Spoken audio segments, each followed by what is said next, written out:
Feito. Nenhuma pergunta da semana passada, então, estou iniciando a aula, então. Vamos ver se funcionou a caneta, pelo menos.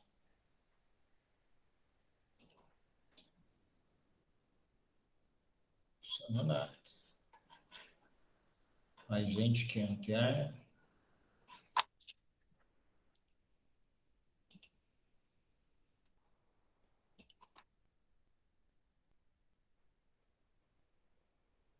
Tá.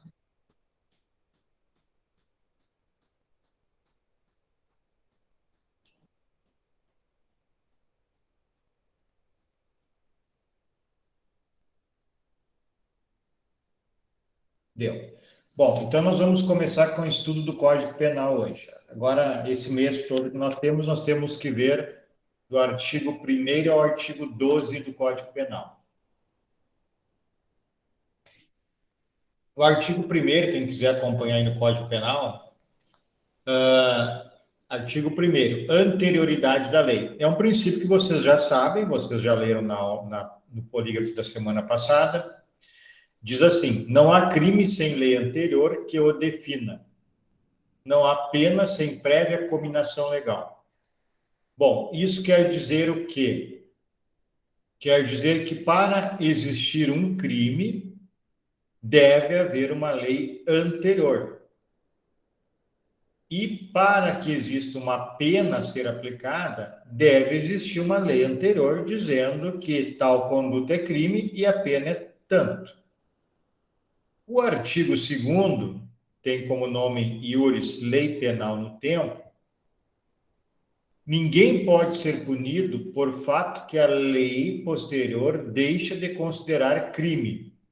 Ou seja, enquanto no artigo 1º, para que eu possa ser punido, deve haver uma lei anterior à minha conduta dizendo que aquele fato que eu pratiquei hoje é crime, uma lei anterior dizendo que é crime esse fato, e na mesma lei, enfim, uma lei dizendo que a pena cominada é tanto. Então, para que eu seja punido, tem que ser anterior ao fato que eu pratiquei.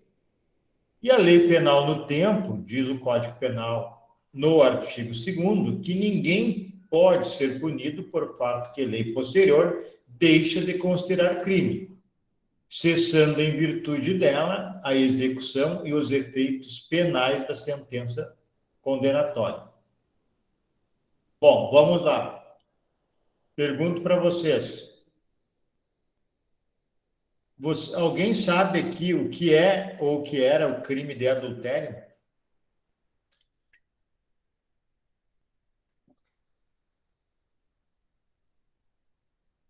Alguém sabe? Quer arriscar o que era o crime de adultério?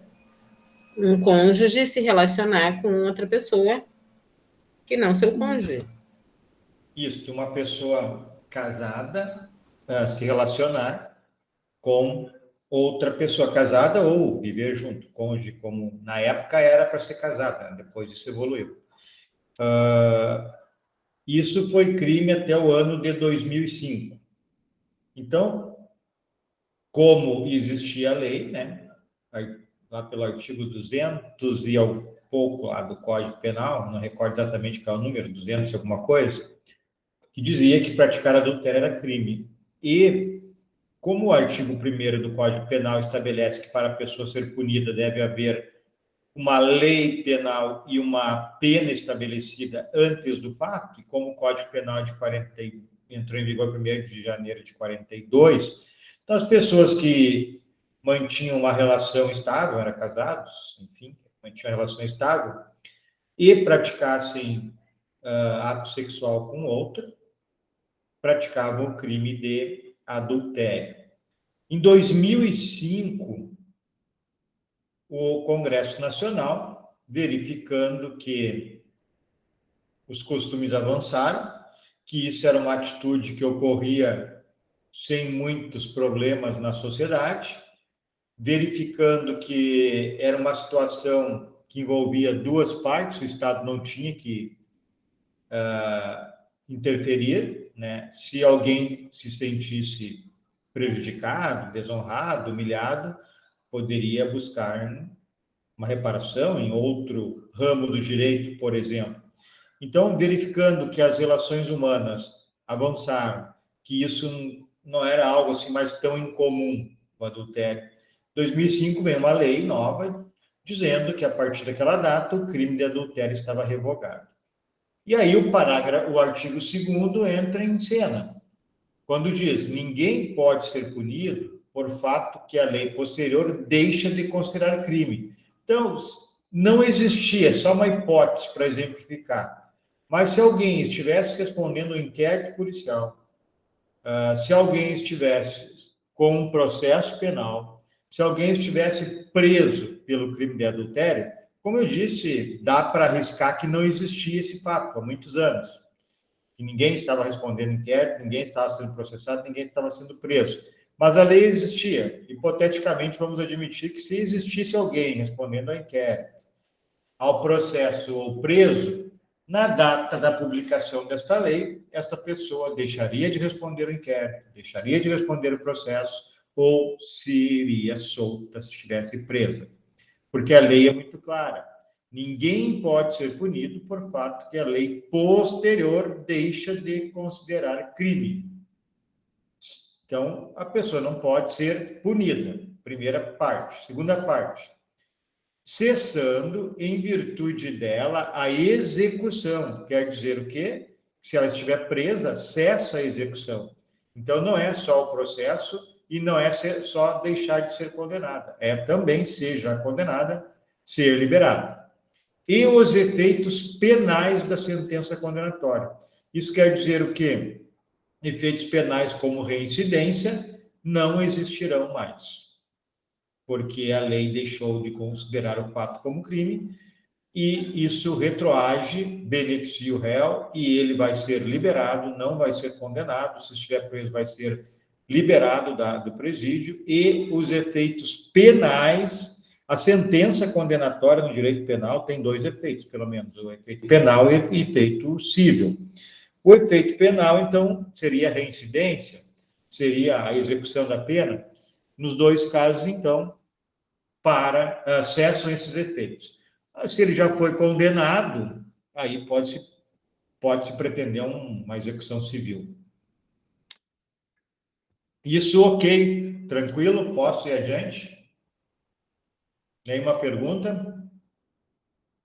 O nome disso se chama abolitio criminis. Deixa eu ver se eu escrevo aqui. Ou abolitio, que se lê, criminis. É a abolição da lei.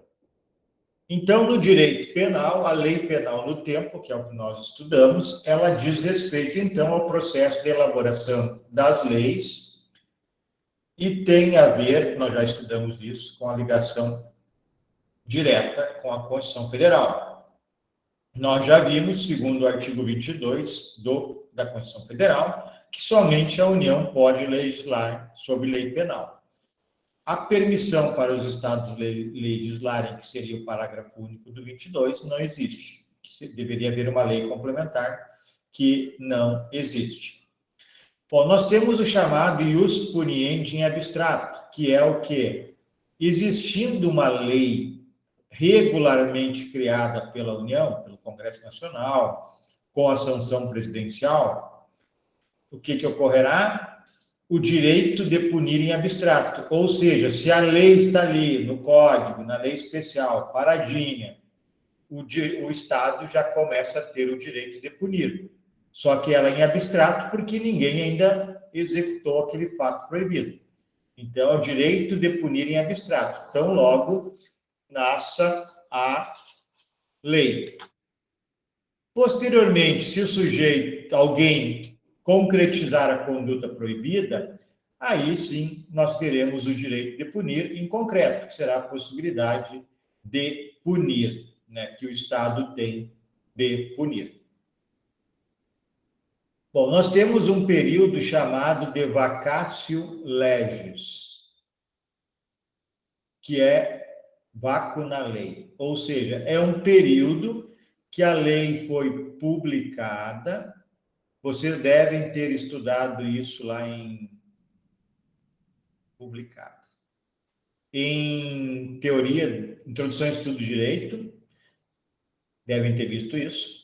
Então, a lei foi publicada, ela ainda não tem vigor, ela ainda não tem possibilidade de vigorar. Então, esse prazo entre a publicação e a entrada dela em vigor, a possibilidade de vigorar, ela se chama de vacatio legis. Esse prazo conta-se como? Alguém sabe isso, estudou isso, ou ninguém viu isso na aula de introdução ao estudo do direito? São os 45 dias, senhor? Essa é uma possibilidade. Estudaram isso ou não? Sim. Tá. Então, o artigo 1º da LNDB fala que o prazo é de 45 dias no território nacional e 3 meses no plano internacional. Nós vamos ver que leis brasileiras podem ser aplicadas fora do Brasil. É o princípio da extraterritorialidade. Mas, então, publicada a lei, se a lei se fizer silente, nada falar, teremos que seguir o artigo 1º da LNDB, que diz, publicada a lei, ela passará a valer 45 dias após no território nacional e 3 meses no território internacional. Poderá também a lei já falar o período. A lei pode dizer, esta lei começará a vigorar em 1 ano. Nós tivemos o novo CPC, que é de 2015, se eu não estou equivocado, que teve o prazo de 1 ano. O Código Penal atual, que foi iniciado em 40, e, enfim, início de 41, ele também tem um período de vacatio legis, que diz lá no próprio Código Penal, que diz assim, essa lei entrará em vigor 1º de janeiro de 1942. E também poderá dizer mais uma situação, que é, esta lei entra em vigor nesta data. Se a lei falar que entra em vigor nesta data, não tem vacatio legis. Se a lei falar que entra em vigor daqui a 3 meses, 1 ano, 8 meses, 6 meses, é um período de vacatio legis. E se a lei nada falar, é um período de vacatio legis definido pela LINDB, Lei de Introdução às Normas do Direito Brasileiro. Bom, conflitos de leis penais no tempo, pessoal. Pode ocorrer que exista ao mesmo tempo 2 ou mais leis penais sobre o mesmo assunto, mas que tratem de modo distinto.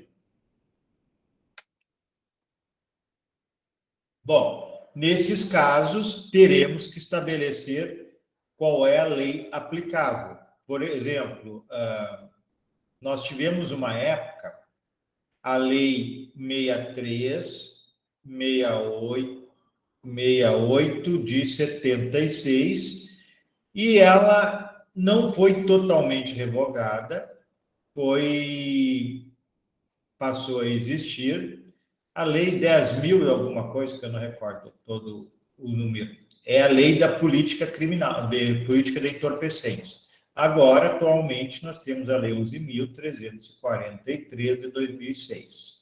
Então, nós tivemos esta lei aqui e esta aqui vigorando ao mesmo tempo.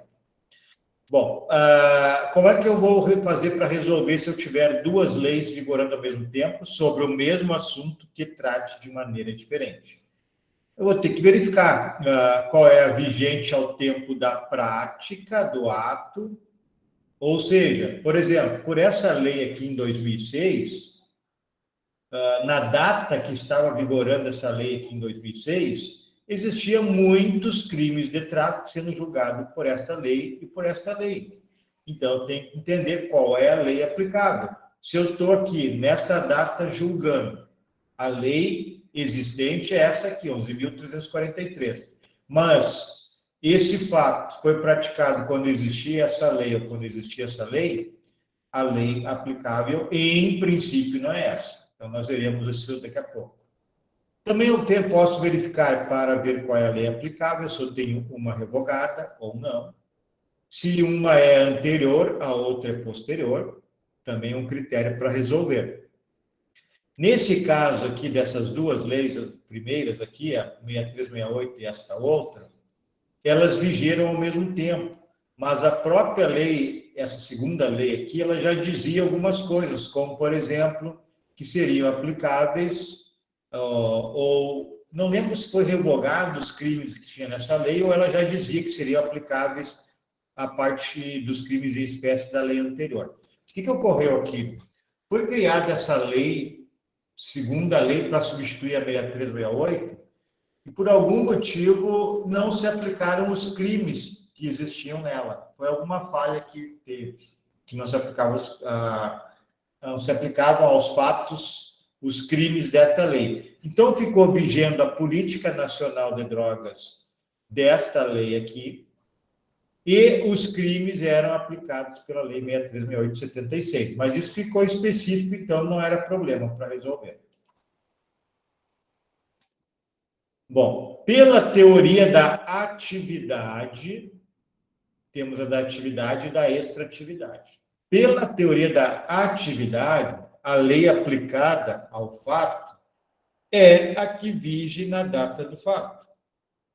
Então, hoje se pratica um crime, a lei aplicável é a lei de hoje. Porém, pode ocorrer que, durante o julgamento, que vai demandar um certo tempo após o fato, já exista outra lei.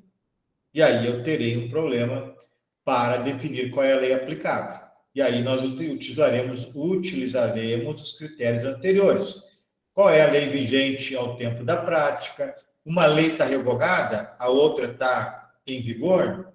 Uma lei é anterior, a outra é posterior? Então, são esses critérios que eu tenho que verificar. Então, nesses casos em que, durante o julgamento, por exemplo, a lei já é outra, diferente da data do fato, nós teremos que verificar o critério da extraterritorialidade. Nesses casos aqui, é a lei aplicada fora do seu período de vigência. E são duas as maneiras, retroatividade e ultratividade. Na realidade é a mesma coisa, só que inverte o ângulo. O que é a retroatividade?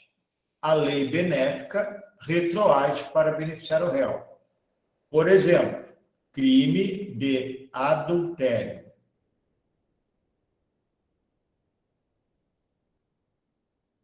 O sujeito foi flagrado, enfim, tem uma ocorrência policial em andamento pelo crime de adultério. 2004.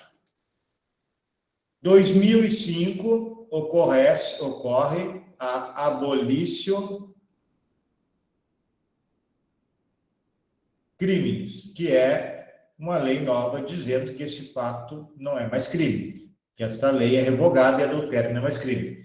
Bom, então o sujeito vai a julgamento em 2005 e não existe mais esse crime. O que vai acontecer? Vai ocorrer o fenômeno da retroatividade. Retroatividade. Ou seja, na data deste julgamento, a lei nova, que é a que aboliu o crime de adultério, ela retroage para beneficiar o réu. Não está passando o slide, vocês têm que falar, pessoal. É só abrir o microfone e falar. Eu comprei um computador para conversar com vocês. Tem 2 computadores aqui.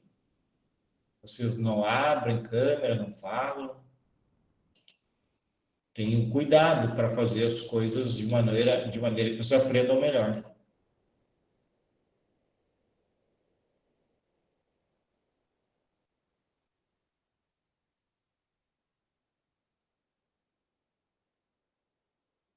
Falei tudo. Fiz tudo esquematizado aqui e não estava passando a lâmina. Alguém entendeu ou alguém não entendeu o que é retroatividade? Para mim, daí eu explico novamente. Todo mundo entendeu? Pode explicar, por favor, senhor? Tá. Então, o sujeito cometeu um crime de adultério no ano de 2004. Em 2005, ele vai a julgamento. Só que em 2005, antes do julgamento, surge uma lei que nós chamamos, vimos no slide anterior, que é chamada de abolício crimes, ou seja, uma nova lei dizendo que adultério não é mais crime, foi abolido esse crime, não existe mais. Então, quando ele for a julgamento em 2005, mesmo ele tendo praticado o crime ainda na vigência da lei anterior, que existia crime de adultério, essa nova lei que aboliu o crime, ela vai ser empregada na data do julgamento, e aí nós asseveramos que ela retroagiu a data do fato para beneficiar o réu.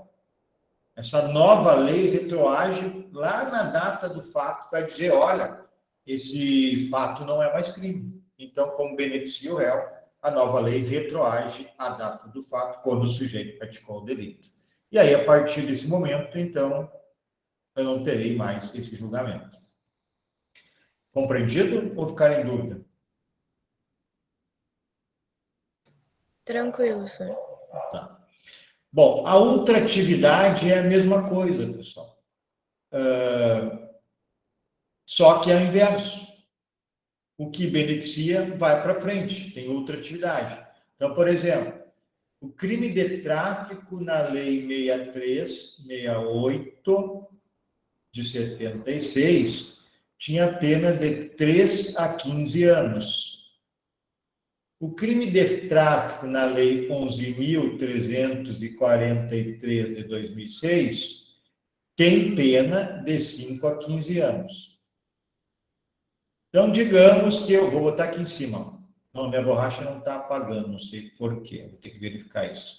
Então, o sujeito cometeu o crime quando existia a lei anterior, 3 a 15 anos. Ele vai a julgamento com a lei nova, 5 a 15 anos. Aqui é o julgamento, aqui é o fato, tráfico de entorpecentes. Na data desse julgamento, como esta lei anterior, quando ele praticou o fato, é benéfica, essa lei aqui, ó, presta bem atenção, essa lei não existe mais, ela está revogada. Esta nova lei, a Lei 11.343, revogou esta lei aqui. Então, essa lei aqui não existe mais na data desse julgamento aqui. Mas ela vai ter o fenômeno da ultratividade. Ela vai lá para a data do julgamento, vai se adiantar, então, vai para frente, e vai o sujeito ser julgado com esta pena aqui, e não com esta. Então, é ao contrário da retroatividade. É igual, só que ao contrário. É a ultratividade. Compreendido?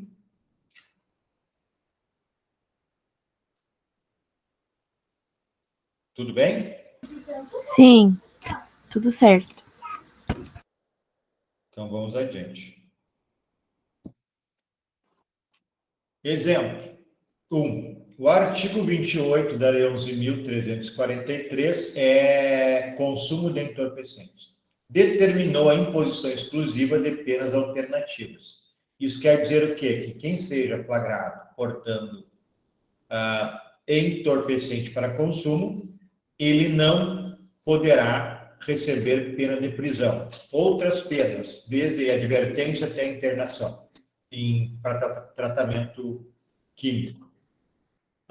Então, penas alternativas ao porte de droga para consumo pessoal, aplicável a comportamentos anteriores à sua entrada em vigor. Ou seja, a Lei 11.343, ela entrou em vigor, como está dizendo aqui, em 2006. Só que muitos julgamentos Não, tem que olhar ali, Gabriela. Pode ser que tenha multa também, mas a advertência é outra coisa. A gente olha ali em seguida, na Lei 11.343. Então, muitas pessoas foram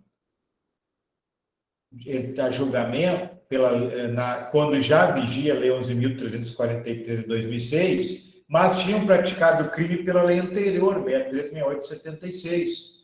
E a 6368 de 76, ela previa pena de prisão para consumo de entorpecente. Então, quando foi julgar aqui fatos que ocorreram com previsão de pena de prisão pela lei anterior, vai ser aplicada esta nova lei, né? Aqui é o fenômeno da retroatividade. A lei posterior, 11.343, ela retroagiu a data do fato, que era a Lei 6368 de 76. E foi aplicada o que prevê esta lei aqui, que é pena alternativa e não a prisão que era prevista aqui. Entendido isso? Entenderam? Ficaram com dúvida? Não? Então vamos adiante. Agora vocês que vão falar. Essas penas alternativas, senhor. Tá, eu vou olhar a lei ali, a gente já fala sobre isso. Exemplo 2. Lei vigorava quando do cometimento de crimes. Se for revogada por outra mais severa antes do julgamento, será aplicada a lei revogada. Prestem bem atenção que eu vou perguntar para vocês. Lei vigorava quando do cometimento do crime. Então, no dia do crime tinha uma lei. Se ela for revogada por outra mais severa antes do julgamento, será aplicada a lei revogada. Então, vamos lá. Lei vigorava antes do julgamento do crime, foi revogada por uma severa. Então, lei A, lei B. Menos severa, mais severa. Aqui é o julgamento. Qual é a lei aplicável? Lei A ou lei B? Essa aqui está revogada. Lei A. E isso é fenômeno da retroatividade ou da ultratividade? Ultratividade. Tá, ok. A lei, vamos só confirmar se eu botei certinho aqui. Revogada por outra mais severa, tá? Essa aqui é a mais severa. Então, ela não retroage. A ultratividade. Ok, certinho.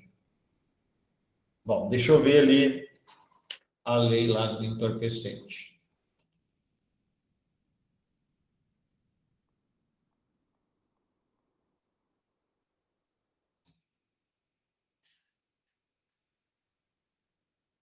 É o artigo 28. Lei 11.343, artigo 28. Quem adquirir, guardar, tiver em depósito, transportar ou trouxer consigo para consumo pessoal, drogas sem autorização ou em desacordo com determinação legal ou regulamentar, será submetido às seguintes penas. 1. Advertência sobre os efeitos das drogas. Então, essa advertência aqui não é multa, é dizer sobre os efeitos da droga. 2. Prestação de serviço à comunidade. Terceiro, medida educativa de comparecimento a programa ou curso educativo. Então, são essas as 3 medidas aqui para quem for flagrado com droga para consumo. É a advertência dos efeitos da droga, prestação de serviço à comunidade e a medida educativa que não é internação de comparecimento a programa ou curso educativo. Certo? Compreenderam? Vamos adiante. Deixa eu colocar aqui a tela de novo.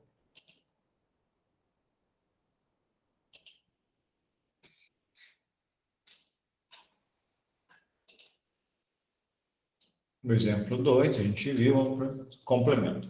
Prazo prescricional de 2 anos estabelecido. Prazo prescricional de 2 anos. Alguém não sabe o que é prazo prescricional? Eu não sei. Tá. Prazo prescricional é o tempo, o período que existe e o qual ultrapassado, o Estado perde o direito de punir. Então, a prescrição punitiva é a perda do direito de punir pelo Estado e a prescrição executória é a perda do direito de executar a pena pelo transcurso do tempo. Qual é o tempo? Está no artigo 109 do Código Penal. Deixa eu botar aqui.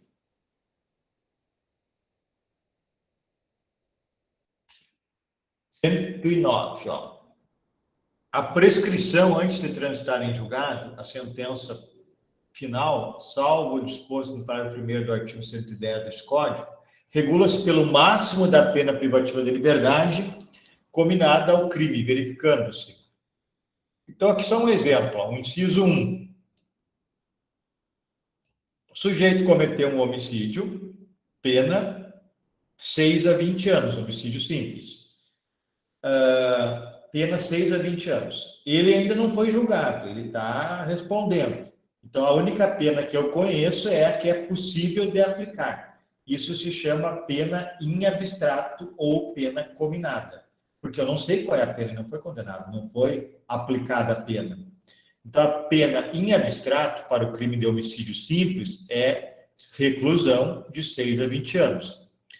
Aí o artigo da prescrição, o 109, diz que prescreve, então, antes de transitar em julgado, pela pena privativa de liberdade combinada, que é a em abstrato. Verificando-se, vou dar só o exemplo do inciso 1, em 20 anos, se o máximo da pena é superior a 12. Então, nós estamos falando em homicídio, pena de 6 a 20. Me respondam, vou perguntar de novo. Em quantos anos prescreve o direito do Estado punir o sujeito que pratica um homicídio? A pena de homicídio é de reclusão de 6 a 20 anos.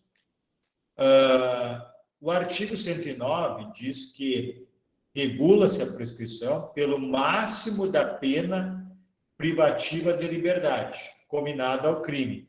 No nosso caso, o máximo é 20. O inciso 1 vem e diz: prescreve em 20 anos se o máximo da pena é superior a 12. O nosso crime, o nosso homicídio, prescreve em quantos anos? 20. 20. Porque aqui diz que se o máximo da pena é 20, prescreve em 12. Ou melhor, se o máximo da pena é superior a 12, o nosso caso é superior a 12, é 20, prescreve em 20 anos. Olha o mais brando agora, inciso 6. Em 3 anos, se o máximo da pena é inferior a 1 ano. Então, um crime que tem uma pena inferior a 1 ano, a prescrição se dará em 3 anos.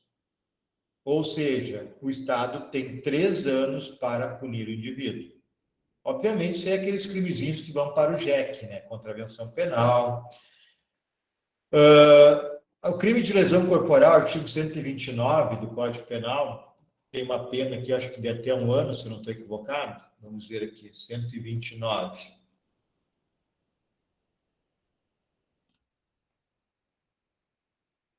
Lesão corporal, artigo 129. Ofender a integridade corporal ou a saúde de outrem. Detenção de 3 meses a 1 ano. Então, ele é 1 ano. Nós vimos lá no inciso 7 do 109 que tem que ser menos de 1 ano para se dar prescrição em 3 anos. Eu vou repetir, inciso 6, não é 7. Em 3 anos, se o máximo da pena é inferior a 1 ano. Nós vimos que a lesão corporal é pena máxima 1 ano, então não cabe os 3 anos. O inciso 5 diz, em 4 anos, se o máximo da pena é igual a 1 ano, ou sendo superior não exceda 2. É o caso da lesão corporal, pena máxima de 1 ano, igual a 1 ano. Então, vai prescrever em 4 anos, ou seja, o Estado tem 4 anos para condenar alguém que praticou lesão corporal leve. No caso do homicídio, o Estado tem 20 anos para condenar alguém que praticou um homicídio simples. Por falar em simples, isso não é tão simples assim. Existem marcos temporais que interrompem ou suspendem o prazo. Vocês vão estudar isso em teoria da pena. Talvez vocês façam, certamente farão comigo, na terça-feira, no semestre que vem. Esses marcos temporais, se for interrupção, volta a contar do zero. Se for suspensão, conta da onde parou. Então, por exemplo, só abrir uma janela aqui e exemplificar. Um dos marcos temporais que está previsto ali no artigo 116 ou 17 do Código Penal, diz que é o recebimento da denúncia. Então, o sujeito pratica um homicídio, a polícia leva 5 anos para conseguir identificar o autor. Encaminha para o Ministério Público que denuncia. O juiz recebe a denúncia. O recebimento da denúncia é um dos marcos temporais, ele interrompe a prescrição. Interromper significa começar do zero. Então, os 5 anos que o sujeito tinha ganhado na frente do Estado, perdeu. Começa do zero novamente. Bom, mas isso é para outra hora. Posso ir adiante? Mais ou menos entender o que é prescrição?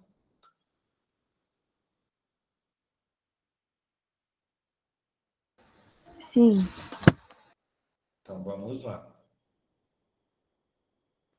Professor, acho que a Stephanie fez uma pergunta no chat. Eu queria saber também a mesma pergunta que ela fez. Não quer abrir e falar? Pode ler para mim, hein? Eu falo, senhor, eu queria saber, nesse meio tempo, assim, que tá em processo, por exemplo, nesse crime que o senhor falou, o que acontece com o indivíduo que cometeu o crime? Ele fica preso, fica em liberdade provisória? O que acontece com ele nesse meio tempo? Pode acontecer qualquer coisa que está previsto no Código de Processo Penal, que é prisão provisória, que é a temporária ou, como regra, se estender a preventiva. Pode ocorrer a liberdade provisória com ou sem fiança e podem ser aplicadas as cautelares diversas da prisão, como usar tornozeleira eletrônica, como não sair, ir em tais locais. São 10 cautelares que estão no artigo 319 e uma no 320, somam-se 10. 9 no 319 e uma no 320. Então, depende da situação, Stephanie, não tem como te dizer um homicídio. A regra no Estado democrático de direito é somente ir para a prisão quando tiver condenação. A regra é a liberdade. Então, vai ter que se verificar os requisitos da prisão, que estão lá no artigo 312 e 313 do Código de Processo Penal, estão presentes, como, por exemplo, o sujeito pode ameaçar testemunhas, o sujeito pode se ausentar do país para fugir à aplicação da lei penal. São situações assim que vão determinar qual a condição do sujeito, se ele vai ficar em liberdade provisória, se ele vai ficar preso preventivamente, ou se ele vai receber uma cautelar diversa da prisão. Entendido, Stephanie? Sim, obrigada. Vamos ver esse exemplo aqui. Prazo prescricional de 2 anos, estabelecido no artigo 107, foi elevado para 3. Como nós vimos ali, o menor é 3. Em 6 de 5 de 2010. Data da entrada em vigor da Lei 12.234 de 2010. Então, essa lei alterou o prazo, que era de 2 para 3 anos, em 2010. O qual continua sendo aplicado para os fatos cometidos até a data indicada. Então, eu pergunto para vocês, era 2 anos o prazo prescricional, 2010 foi para 3 anos, e o sujeito praticou um crime aqui. antes da nova lei. Aqui, o advogado entra com o pedido de prescrição. Qual a lei aplicável? A dos 2 anos ou a dos 3 anos?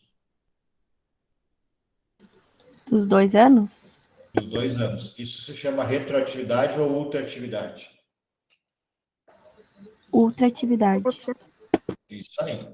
Tranquilo? Vou adiante se não tem perguntas. Bom, isso aqui é o que a gente acabou de ver. Ó. Lei penal, de regra, se aplica aos fatos praticados em sua vigência. É a teoria da atividade. Lei penal benéfica, a gente chama de lex Mitchell, lei benéfica, né? Retroagirá, atingindo fatos anteriores à sua entrada em vigor. Lei penal revogada deverá ser aplicada depois de sua revogação, quando o fato for praticado sob sua égide e for sucedida por lei mais gravosa, que é a lex gragra. Então, esse aqui é o fenômeno da ultraatividade. Então, nós temos algumas situações. Novatio legis in melius e abolitio crimes. Então, a lex Mitchell, que é a lei benéfica, ela tem 2 situações. A abolitio criminis, que é esta lei nova aqui, a benéfica, que surge, ela aboliu o crime, ela revogou o crime que existia. Por isso é uma lei benéfica, lex Mitchell, na modalidade abolitio crimes. E existe a novatio legis in melius, que é algo muito improvável de acontecer em países da América Latina. Não sei na Europa, mas aqui é praticamente certo que nunca vai acontecer, que é reduzir a pena de um crime. A nossa política criminal é sempre aumentar as penas. Então, a novatio legis in melius é uma lei benéfica que surgiu para reduzir a pena de um crime. Ou até para reduzir, diminuir uma prescrição, que também nunca vai acontecer, mas hipoteticamente, do campo de vista legal, existe, né? Então, a lei benéfica, chamada de lex Mitchell, se divide em novatio legis in melius, que é uma lei nova, né, que beneficia, reduzindo pena, reduzindo prazo prescricional, ou abolitio crimes, que é aquela que revoga um crime que existia. Esses 2 casos aqui, haverá o fenômeno da retroatividade da lei penal benéfica. Nós já vimos isso aqui. Então, exemplos aqui, a de novatio legis in melius, a nova lei que reduz penas ou desagrava o cumprimento da lei penal. Por exemplo, pode ser uma redução de pena, que eu já falei para vocês que nunca vai ocorrer, pelo menos nessa situação que a gente vive, na América Latina. Redução de prazos prescricionais, mesma coisa, não vai ocorrer. Abrandamento de regime de cumprimento de pena, também improvável. Mas são possibilidades que, se algum dia existir, de aplicar a lei benéfica. Então, uma lei nova benéfica, não sendo abolitio crimes, é difícil de acontecer em nossos países aqui. Aqui alguns exemplos, ó. Esse aqui é interessante, ó. Aqui surgiu um exemplo em 96, em que proibiu a conversão da pena de multa em prisão. Nós temos 3 penas no Código Penal, artigo 32, pena de multa, pena alternativa, né, pena restritiva de direito, que a gente chama de PRD, e a pena privativa de liberdade. Essa pena de multa tinha previsão no artigo 51, 55 do Código Penal, deixa eu ver aqui.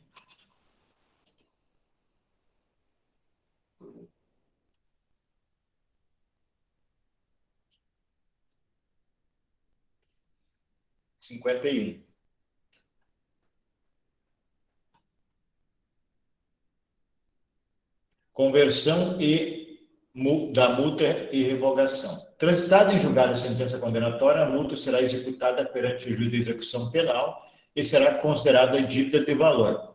Tá. Então, por que eu busquei esse artigo, pessoal? Esse exemplo aqui é um exemplo que mudou e é uma lex Mitchell realmente, uma lei benéfica.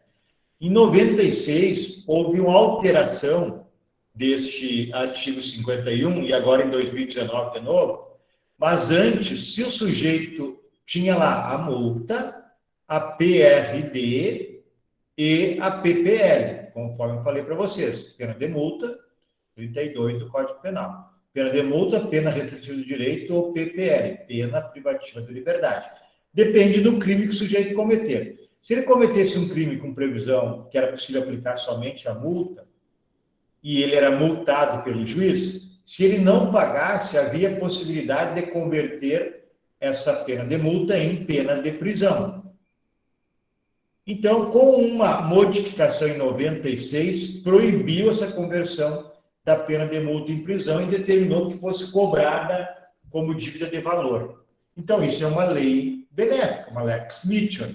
Ela diminuiu a gravosidade. O sujeito multado no direito penal, se não pagasse, convertia em prisão. A partir de 96, não poderia mais, uma nova lei alterou o artigo 51, esta lei aqui alterou o artigo 51, dizendo que a partir dessa data é proibida a conversão da pena de multa em prisão.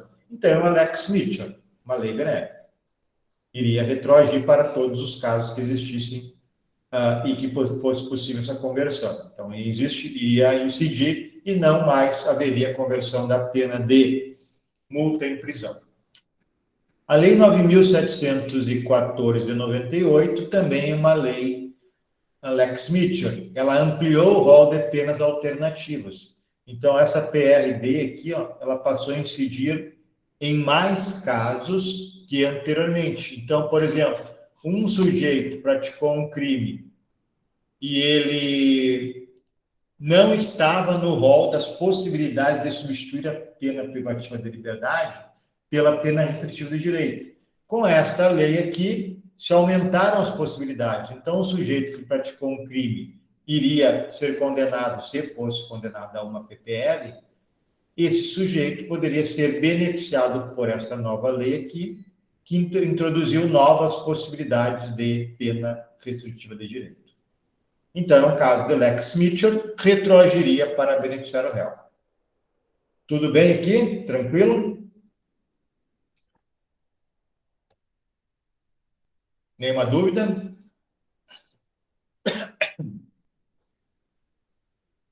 Segunda possibilidade, ou segundo caso de Lex Mitchell, ou lei benéfica, é a abolício crimes, que é quando uma nova lei descriminaliza uma anterior. Por exemplo, a Lei 11.106, de 2005, revogou 2 crimes que haviam no Código Penal. O artigo 217, que era o crime de sedução, e o artigo 240, que era o crime de adultério. Então, essa nova lei passou a dizer que esses crimes não eram mais, esses fatos não eram mais crimes, esses crimes deixaram de ser crimes. Pergunto para vocês, neste caso aqui, artigo 240 do Código Penal, adultério, o sujeito que praticar crime de adultério, na época dos fatos, hoje não é crime, somente é possível que haja caso de retroatividade ou também de ultratividade. Qual é a possibilidade aqui? No momento que essa nova lei surgiu, 11.106 de 2005, dizendo que adultério não é mais crime, haverá somente casos, porque é uma lei benéfica, de retroatividade?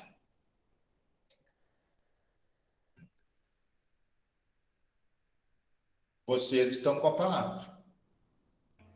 Acho que sim. Por quê?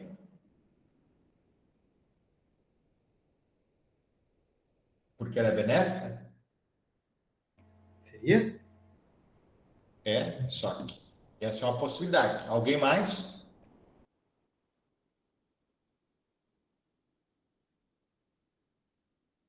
Só um corajoso? Então vamos lá. Ok, pessoal. Tinha alguém cometeu o crime de adultério em 2004. 2005, abolício crimes. 2006, julgamento. Então, o juiz vai fazer esta lei de 2005 retroagir a 2004 para beneficiar o réu. Ou seja, vai haver a retroatividade desta lei, abolício crime, lex Mitchell, a data do fato, e aí no julgamento o juiz vai afirmar em que pese ter ocorrido o crime em 2004, quando ainda era previsto o tipo penal, a lex Mitchell retroage até a data do fato e beneficia o autor do delito. É isso aí, então, Edilson, isso aí. Como eu tenho uma lei benéfica na segunda, não tem como haver a possibilidade da ultratividade, porque aí a lei mais grave seria aplicada. Então, não há como haver. Então, vamos adiante. Bom, pessoal, esta questão da abolício crimes, eu já falei para vocês que ela extingue a punibilidade do sujeito e ela cessa todos os efeitos penais, no mínimo. Então, por exemplo, se o sujeito for beneficiado antes de ser condenado com trânsito em julgado, ou seja, nós não podemos dizer que ele é o autor do adultério, porque não transitou em julgado. E a lei nova, Lex Mitchell, revogou, então ele não vai ser condenado. Então, qualquer efeito penal ou civil está excluído. Penal é reincidência, cumprimento de pena, civil, indenização.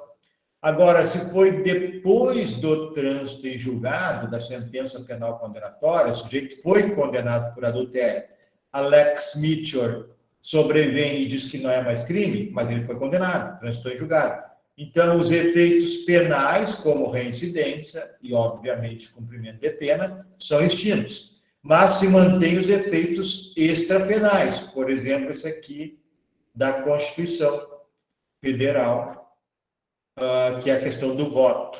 Quem tem condenação por trânsito em julgado não vota.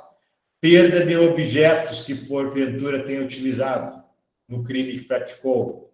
Indenização, essas coisas, então, podem ser pleiteadas. A segunda questão é a lex grave, que é a lei mais grave. Sobrevém lei mais grave. Pode ser uma novatio legis impegius, que é uma nova lei prejudicial. Então, lá no nosso crime de adultério, se em vez de revogar, como foi o caso, se aumentasse a pena do adultério, eu teria uma lex grave, na modalidade novatio legis impegius. Por que é novatio legis impegius? Porque não é uma nova lei, pessoal, é apenas uma agravante. Surge uma lei mantendo um fato criminoso, apenas aumentando a pena. Então, se nós pegarmos o artigo 75 do Código Penal, é um exemplo. O artigo 75, em 2019, disse que as penas poderão ser até 40 anos. Até ali era 30. O máximo que alguém poderia cumprir de pena era 30, agora é 40. Então, isso é uma novatio legis impegius. Por quê? Porque ela veio em prejuízo. Só que não é uma lei que trabalhou algo novo. É uma lei que apenas modificou uma lei que existia. Essa segunda lei modificou o artigo 75 do Código Penal, mas o artigo 75, que tratava do máximo da pena a ser cumprida, ele existia. Então, a nova lei só agravou a situação, não criou uma nova situação, apenas agravou a situação que existia. Isso é o novatio legis impegius. Mesmo negócio que, quando eu dei exemplo do adultério. Se essa lei nova que veio não revogasse, como revogou e aumentasse a pena, seria novatio legis impegius. Agora nós temos a segunda possibilidade de lei grave, mais grave, lex grave, que é a novatio legis incriminadora. Aí é uma criação de uma lei tipificando um novo crime que não existia. Por exemplo, foi tipificado agora há pouco o crime de stalker, que é perseguição, seja cyber stalker ou não, ou fora das redes sociais, do mundo virtual. Isso, crime de stalker é um crime novo, então não é uma novatio legis impedius, é uma novatio legis incriminadora, porque não existia antes. Certo? Alguma pergunta sobre isso?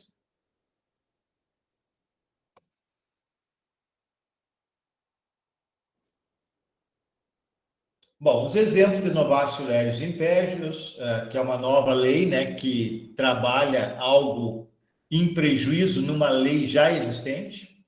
Então, aumento de pena, isso pode ocorrer bastante no nosso país, e seguidamente ocorre. Proibição de outorga de benefícios legais antes do permitido, ou seja, por exemplo, alterando questões de indulto, graça, que são espécies de perdões, benefícios, né, para os presos. Aumento dos prazos prescricionais, nós vimos um hoje, né, que era 2 anos, passou para 3. É uma novatio legis impedius, porque ele pegou aquele prazo, que era 2, e passou para 3. Não criou uma lei nova. Cumprimento de regime de pena mais severo. Então, pode ser que se aumente os requisitos para cumprir a pena, e nós temos requisitos hoje, eles podem agravar esses requisitos para cumprir em regime aberto, semiaberto ou fechado. Aqui alguns exemplos concretos. Lei 10.763 de 2003 passou a exigir a reparação do dano ou a devolução do produto do ilícito praticado como requisito para a progressão do regime nos crimes contra a administração pública. Então, para progredir de regime, o indivíduo pegou 9 anos de prisão, pena privativa de liberdade. Para ele progredir de regime, tem um prazo que está estipulado atualmente a partir do ano de 2019 na LEP, Lei de Execuções Penais, Lei de Execução Penal, e um requisito subjetivo que é o bom comportamento. Mas essa lei dificultou para aqueles crimes que forem praticados contra a administração pública. Por exemplo, peculato, que é o servidor que subtrai bem que está sob a sua posse, sua detenção. Então, essa lei colocou mais um requisito. Todos os crimes que forem contra a administração pública não vai mais apenas ser o requisito bom comportamento e a quantidade de pena. Será também reparar o dano ou devolver o objeto. Lei 11.340 de 2006, Maria da Penha. Ela elevou a pena do crime de violência doméstica, artigo 129, parágrafo 9º, que é a lesão corporal, que era de 6 meses até 1 ano, para até 3 anos. Então, é uma lex gravior, né, na modalidade novatio legis impedius, que não se criou uma lei nova. Lei de drogas, a mesma coisa. E a novatio legis incriminadora é a criação de um novo crime, pessoal. Exemplo aqui, 10.224, trouxe o crime de assédio sexual, que não existia. E 11.466, criminalizou a entrada de aparelho de telefone no presídio, que não existia. Então, são exemplos de novatio legis incriminadora. Perguntas ou posso ir adiante?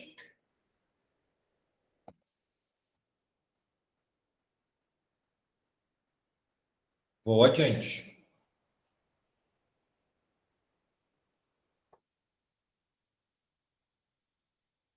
Isso aqui são gráficos, né, pessoal? Quando há retroatividade da lei penal mais benéfica, depois pode dar uma lidinha, é o que nós vimos no primeiro e segundo slide. Aqui é da ultratividade, quando a lei revogada vai ser utilizada lá na sentença, já existindo lei nova, que é mais grave, fenômeno da ultratividade. Bom, combinações de leis penais, pessoal. A combinação de lei penal é proibida. Por exemplo, o STF proibiu isso. Exemplo, lei 63, 68 de 76 previa para o crime de tráfico uma pena de 3 a 15 anos de reclusão, pena privativa de liberdade. A Lei 11.343 de 2006, para o crime de tráfico, prevê ainda, ela está em vigor, uma pena de 5 a 15 anos. Isso aqui, essa lei aqui é uma Lex Mitchell ou uma Lex Graver?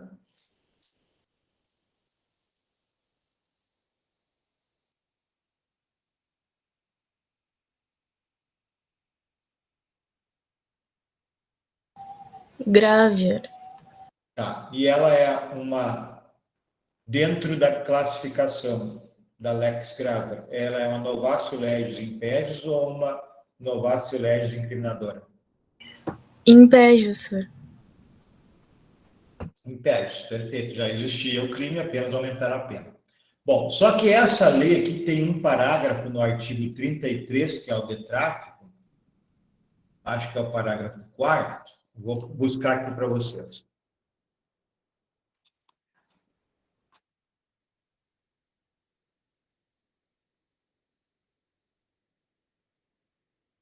E ela diminui a pena do sujeito que praticar o crime de tráfico. O 33, então, diz que é o crime de tráfico. Importar, exportar, remeter, preparar, produzir, fabricar, adquirir, vender, expor à venda, oferecer, ter em depósito, transportar, trazer consigo, guardar, prescrever, minimizar, entregar a consumo ou fornecer drogas, ainda que gratuitamente, sem autorização ou em desacordo com determinação legal ou regulamentar. Então, esses 18 verbos aqui, qualquer um deles que for praticado, um apenas que for praticado, configura o crime de tráfico.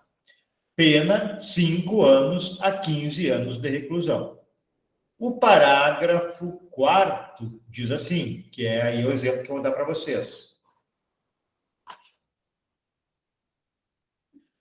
Nos delitos definidos no caput e no parágrafo 1º, então o tráfico e associação para o tráfico, as penas poderão ser reduzidas de 1/6 a 2/3. Então, olha só, o parágrafo 4º diz que pode haver uma redução menos 1/6 a 2/3.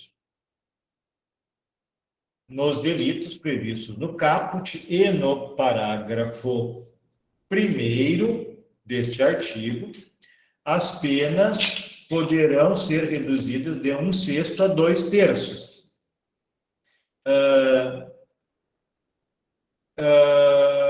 Desde que o agente seja primário, olha as condições, seja primário, de bons antecedentes, não se dedique à atividade criminosa, nem integre a organização criminosa.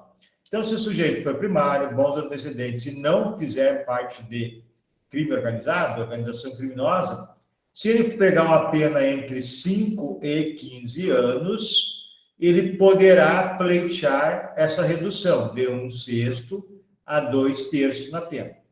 Entendido isso? Compreenderam isso que eu queria explicar para vocês? Essa primeira parte, ao menos, está entendido da pena e da redução? Sim. Tranquilo, senhor. Tá. O que ocorre? O sujeito, isso é um fato que ocorreu e foi parar no STF. O sujeito cometeu o crime de tráfico de entorpecentes ainda na vigência da Lei 6368/76. Então, ele foi julgado sob a égide da Lei 11.346. Já existia a lei grave, a Lex Grave, né? Na modalidade novatio legis impedius. Bom, nesse caso aqui, o que houve? O advogado requereu ao STF, está correto, nem precisaria requerer, que o julgador reconhecesse que deveria ser aplicada a Lei 6368, que é a lei benéfica, que é essa aqui com pena menor. Isso está tranquilo para vocês entenderam? Sim. Tá. Isso aqui não precisaria nem requerer ao STF. Creio que nem requereu, eu que me antecipei aos fatos. Então, deveria haver a retroatividade e aplicar a lei revogada, né? Ou melhor, desculpem, a ultratividade e aplicar a lei revogada. Isso aqui é o fenômeno da ultratividade.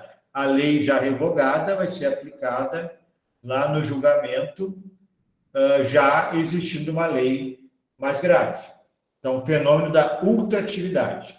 Bom, só que o advogado inovou e ele afirmou, né, peticionou, chegou ao STF, dizendo que, olha, a lei aplicável é a 6368, porque a pena é mais benéfica, então vai haver a ultratividade. Mas eu requero, né, o advogado requer que seja aplicada a redução de pena desta lei, a 11.343, com redução de 1/6 a 2/5, em cima da pena que ele pegar aqui, por essa lei. Ou seja, ele queria combinar as leis penais. O STF disse que isso é impossível, não é legal. Por quê? Porque combinar duas leis é criar uma nova lei.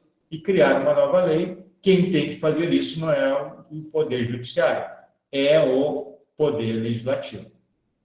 Entenderam a situação aqui? Sim. Nenhuma dúvida? Então, vou adiante. Esse é o exemplo que eu dei. Tema pacificado no STF, em que é impossível, não é permitido combinar duas leis, pegar a parte mais benéfica de cada uma e aplicar na condenação. Queria falar alguma coisa, Riquelme? Sou eu, Felipe. Pode falar, Felipe. No caso, ali vai ser julgado pela lei de 3 a 15 anos, né? Isso aí, vai ser julgado pela lei benéfica e não vai poder usar o benefício da outra lei. Isso aí não vai poder usar a redução penal. Isso aí. Bom, então nós vimos aqui a teoria da atividade e da extratividade, né? Que é teoria da atividade, aplicar a lei na hora do julgamento, aqui efetivamente existia na data do fato.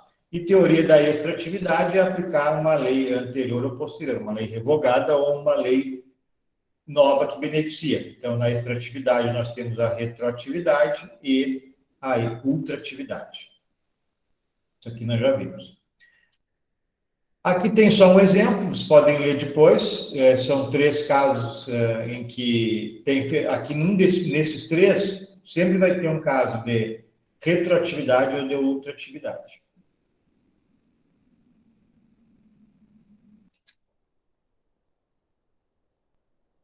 Deixa eu ver se nós temos bastante coisa para análise. Temos, então vamos adiante. Por aí você dá uma lidinha, que é o que nós acabamos de estudar. Esses exemplos aqui, ó, são bem simplesinhos. Depois, se ficarem com dúvida, podem me perguntar. Bom, as medidas de segurança, pessoal. A medida de segurança é para aquele sujeito que foi considerado inimputável na data do fato. Data do fato. Então, se no dia do homicídio, por exemplo, se entender por perícia que está presente o que determina o caput do artigo 26 do Código Penal, que será isento de pena o sujeito que não entender o caráter ilícito do fato ou que não conseguir portar-se de acordo com esse entendimento. Resumindo, abreviando, sendo coloquial, são doenças mentais. Então, o sujeito que foi considerado doente mental na data do fato, ele será considerado inimputável, ele será absolvido, porque ele não é imputável. Imputável é o sujeito que pode ser punido, reúne as condições para ser punido. Inimputável é o sujeito que não tem as condições para ser punido. E aí eu já dei o exemplo do doente mental do artigo 26, que ele é inimputável. Ele sendo inimputável, ele não pode ser punido, portanto, haverá uma absolvição. O nome dessa absolvição é absolvição imprópria. O juiz absolve e aplica uma medida de segurança, que é uma internação no manicômio judicial ou, dependendo do crime, se for mais leve, a situação mais leve, tratamento ambulatorial, por um período entre 1 e 3 anos no mínimo. Aqui não é pena máxima, aqui é uma internação por tempo mínimo.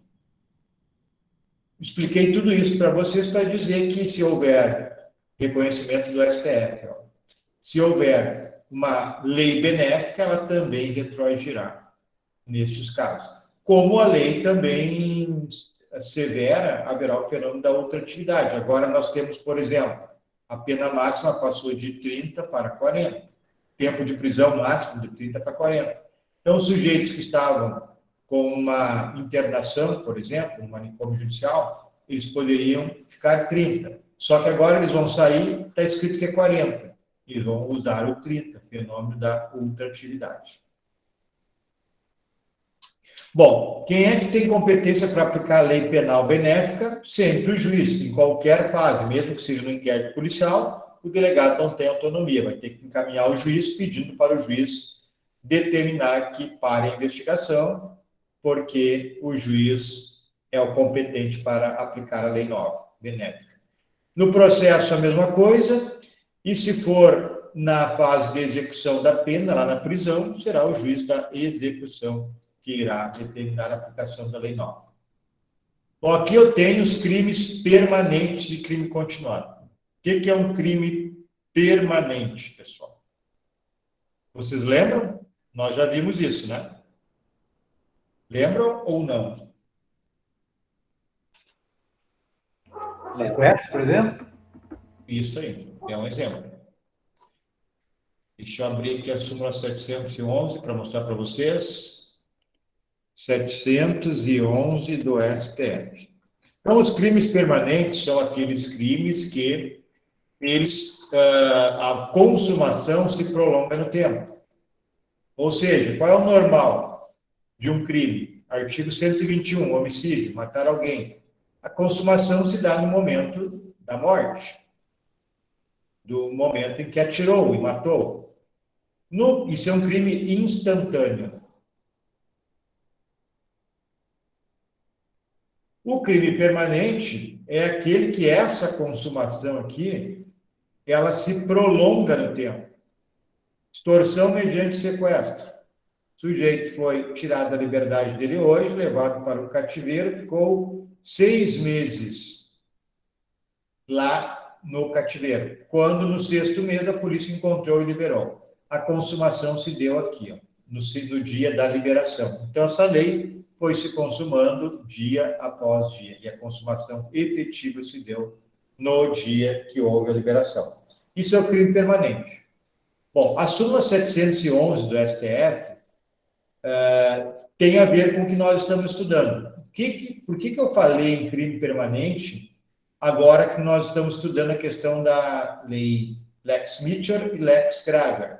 É que este caso aqui, nos crimes permanentes, a súmula 711 do STF diz que a lei aplicável é a lei, pode ser a lei mais grave. Por exemplo, digamos que aqui nesta data, aqui foi tirada a liberdade do sujeito e aqui foi entregue a liberdade quando o encontrarem e o liberaram do sequestro. 2 dias antes, a lei modificou. Digamos que extorsão mediante sequestro passou de pena X para 2X. Aumentou. Novatio legis impedis. Mesmo que não tenha sido consumado sob a lei nova, ou melhor, mesmo que tenha iniciado sob a lei antiga, vai valer aqui a aplicação da lei mais grave. É o que diz a súmula 711 do STF, que diz assim: a lei penal mais grave aplica-se ao crime continuado e ao crime permanente, se a sua vigência é anterior à cessação da continuidade ou da permanência. Então, aqui, ela foi posterior ao início do sequestro, mas foi anterior a cessar a permanência do sequestro, que é o momento que consuma. Então, vai ser aplicada aqui a lei mais grave, ao contrário de tudo que nós estudamos até agora. Compreendido isso? Tranquilo? Senhor, qual que é o artigo? É a súmula 711 do STF. Ah, bom. Tá. Alguém ficou em dúvida? Não? Então tá ok. A mesma coisa vale para o crime continuado, que também nós estudaremos lá na teoria da pena. O crime continuado é o crime que são praticados diversos crimes em continuidade delitiva. Vou só dar um exemplo para vocês, mas tem muito mais coisa que envolve isso. O sujeito vai na frente da boate Rio Branco, subtrai no sábado à noite um step de um carro. No outro sábado ele vai fazer a mesma coisa, no outro faz a mesma coisa e no outro a mesma coisa. Isso é um crime continuado. A consequência legal disso é a aplicação da pena de um crime com aumento de pena, porque é considerado um crime em continuidade. Um crime na continuação do outro. Então, a consequência legal aplica a pena de um destes crimes com aumento de pena. E a súmula 711 bem diz, digamos que entre o primeiro furto do STEP na primeira semana e o terceiro na terceira semana aumentou a pena de furto, poderá ser aplicada, porque é aqui que vai se dar a consumação final do crime continuado. Certo? Se tiver um crime de sequestro e durante o sequestro tiver tortura também, caracteriza o crime continuado? Sequestro, tortura? Não, são crimes autônomos. Vai ser aplicado os dois crimes. Olha aqui vou mostrar aqui para ti o Código Penal.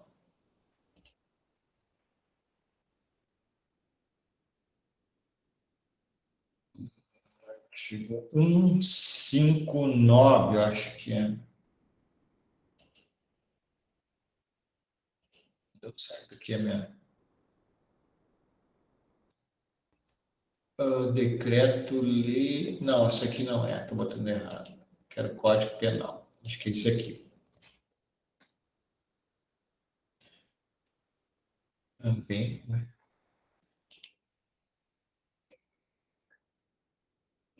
159. Tá. Extorsão mediante sequestro.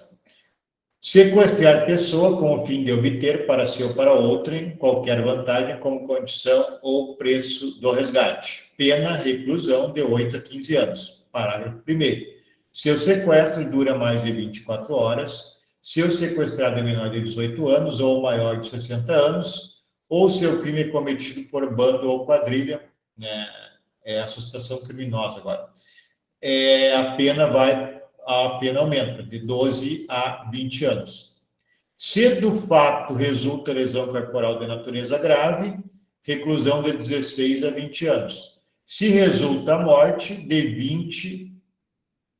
24 a 30 anos. Tá. A tua pergunta era estupro ou era morte? Falei em tortura. Lesão corporal, né? Uhum. Então, se for lesão corporal, tem esse aumento de pena aqui no próprio Tipo Penal. Se for tortura ou estupro, vai responder pelos dois. Não é só por isso, não é crime continuado, porque o crime continuado ele exige alguns requisitos que nós estudaremos mais adiante. E por exemplo, ser crimes que sejam semelhantes. Sequestro e estupro não tem nada a ver, não é semelhante. Então, não será crime continuado e será punido os dois crimes. Certo? Entendi. Tá.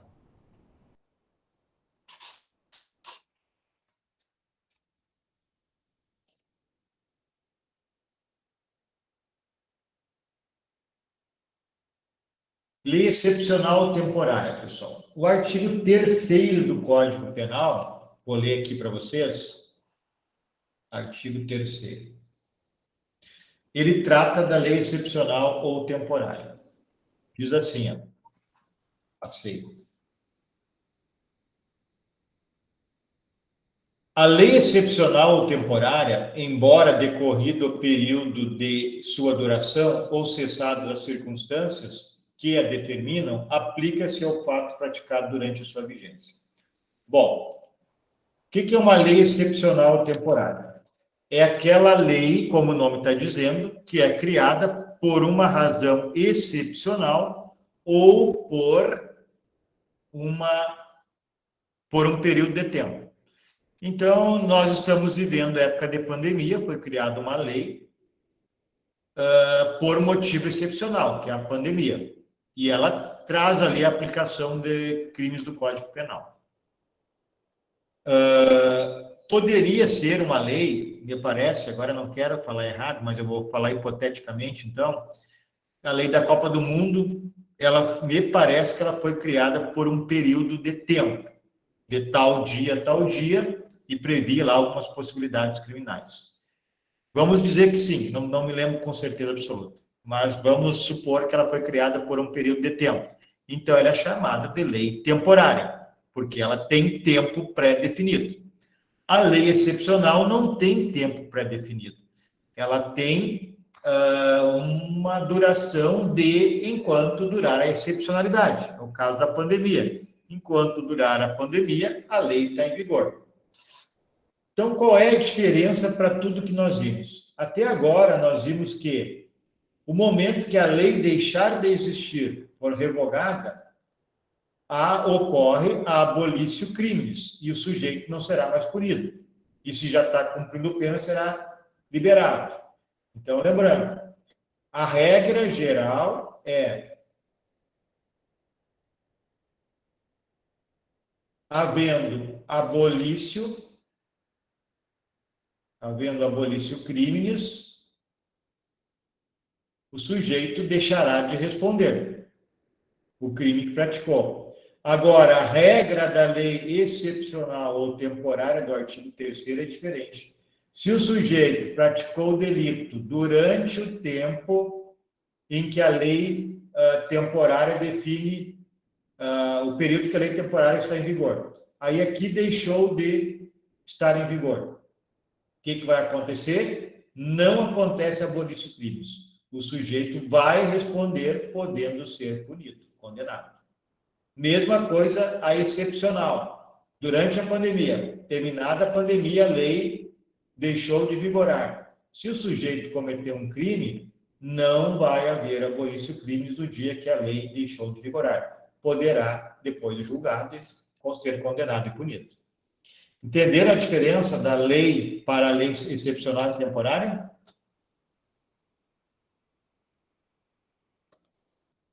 Alguém ficou com dúvida? Não? Então.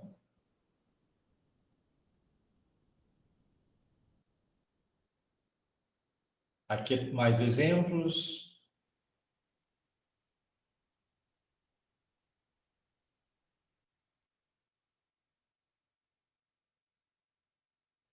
Vamos para cá, então. Se ninguém tem dúvida, lei penal em branco.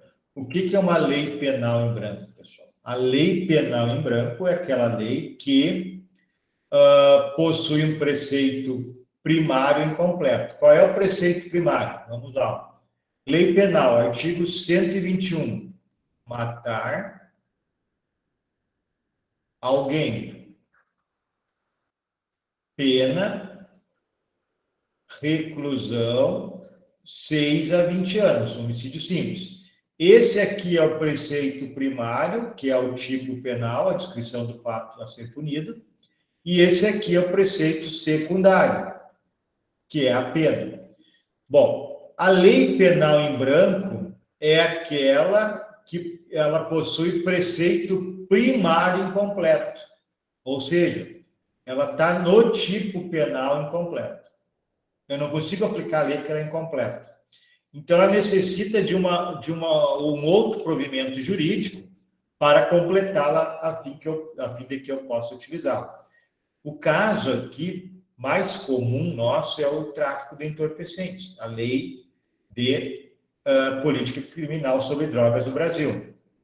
Então, tem lá o tipo penal, artigo 33 da Lei 11.343, de 2006. Importar, exportar, arremeter, preparar, produzir e mais tantos outros, são 18 verbos. Ainda que gratuitamente, sem autorização ou desacordo de determinação legal. O que está escrito aqui? Faltou escrever aqui. que é entorpecente. Deixa eu ler lá. Eu não coloquei no slide a palavra entorpecente, que é a palavra fundamental. Aqui. 33.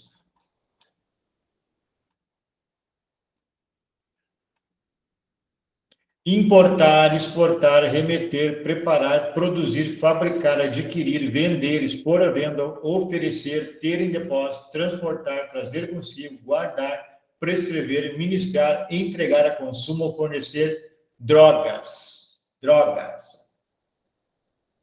Pergunto para vocês. O que é droga? Vocês sabem o que é droga? Para ser punido por tráfico?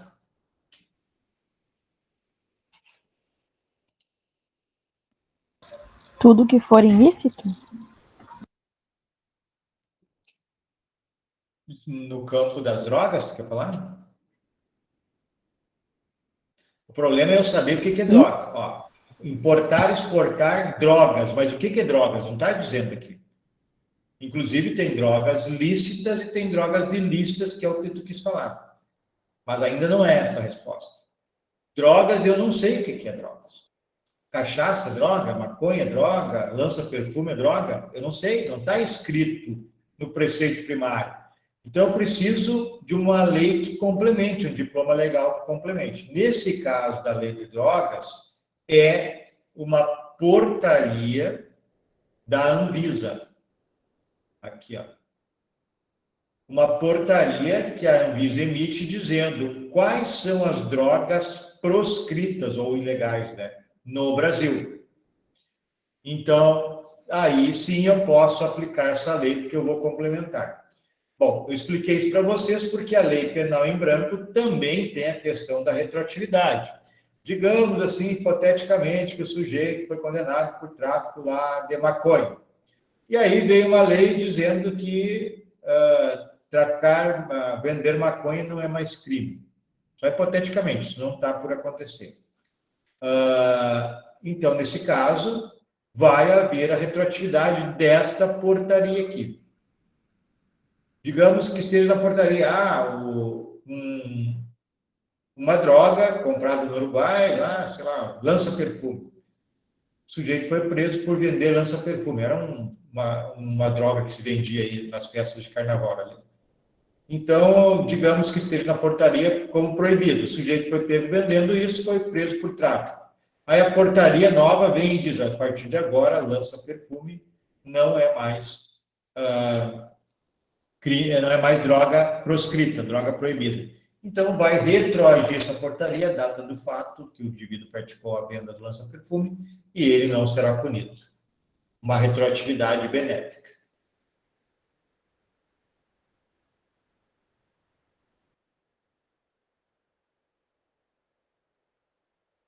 Bom, posso falar aqui da súmula vinculante para vocês? Súmula vinculante, se alguém não sabe, é uma súmula que, respeitado um procedimento que está descrito na Constituição, o STF pode criá-la. E em um momento que criá-la, ela é de observação obrigatória para todos os juízes e administradores. Só quem pode modificar a situação é o parlamento, criando uma outra lei, enfim.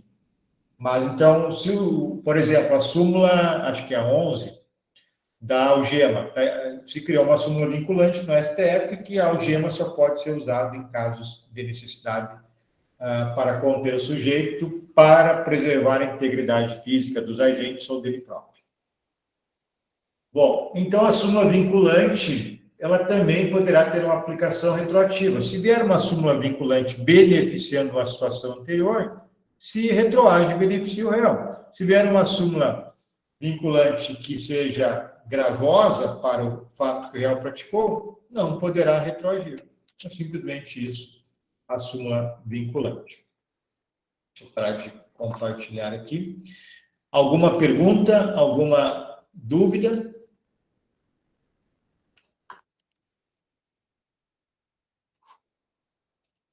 A partir de agora, a gente está trabalhando, então, o Código Penal, né? O artigo 1º ao 12, hoje a gente avançou até o artigo 3º. Na semana que vem, a gente vai entrar no 4º em diante, artigo 4º e outros. Ninguém tem perguntas? Entenderam o conteúdo? Foi muito difícil? É muita informação? Deu para memorizar bem? Qual é a situação?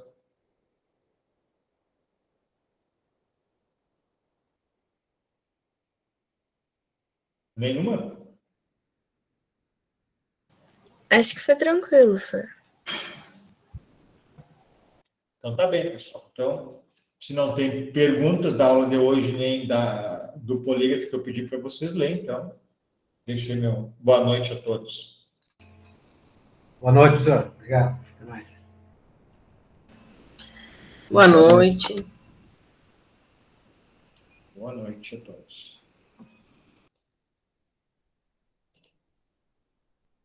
Como é que tá, Pedro? Tá bem?